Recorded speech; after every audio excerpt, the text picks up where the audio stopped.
ଏବେ ଇଏ ହେଉଛି ରାଣୀ ମହୁମାଛି। ଦେଖନ୍ତୁ ଆମ ବାସ ଏବେ ଖୋଲା ହେଉଥିଲା, ଆମର ସେ ସାର୍ଙ୍କୁ କହିଲି ରାଣୀ ମହୁମାଛି ମୋତେ ଚିହ୍ନିବାର ଅଛି, ସେମାନେ ଦେଖୁଛନ୍ତି। ଆଉ ଇଏ ହେଲା ଏଇ ଯେଉଁ କଲୋନୀ ଅଛି ଏତେ ଗୁଡ଼ାକ ଜିନିଷର ଇଏ ହେଲେ ତାଙ୍କର ମାଆ। ଇଏ ଶହ ଶହ ହଜାର ହଜାର ଯେଉଁ ବଂଶ ସୃଷ୍ଟି ହେଇଛନ୍ତି ତାଙ୍କର ଇଏ ଗାନ୍ଧାରୀଙ୍କଠୁ ବି ଆହୁରି ବେଶୀ ମାନେ ଆଙ୍କର ଛୁଆ। ପ୍ରତ୍ୟେକ ଦିନ 1500 ଅଣ୍ଡା ଦିଅନ୍ତି, ସେଥିରୁ ଛୁଆ ଫୁଟନ୍ତି।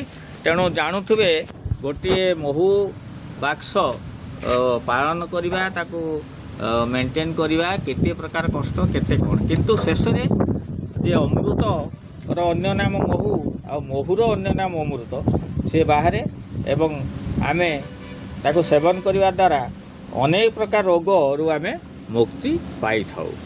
ତେଣୁ ମହୁ ଚାଷ ସବୁବେଳେ ଭଲ, ଲାଭଜନକ, ଲାଭଦାୟକ। ତେଣୁ ଯେଉଁମାନଙ୍କ ସୁବିଧା ସୁଯୋଗ ଅଛି ନିଶ୍ଚିତ ଭାବରେ ମହୁ ଚାଷ କରନ୍ତୁ, ନିଶ୍ଚୟ ଭାବେ ଲାଭବାନ ହେବେ, ଆଉ ସ୍ୱାସ୍ଥ୍ୟ ଆପଣଙ୍କ ଠିକ୍ ରହିବ।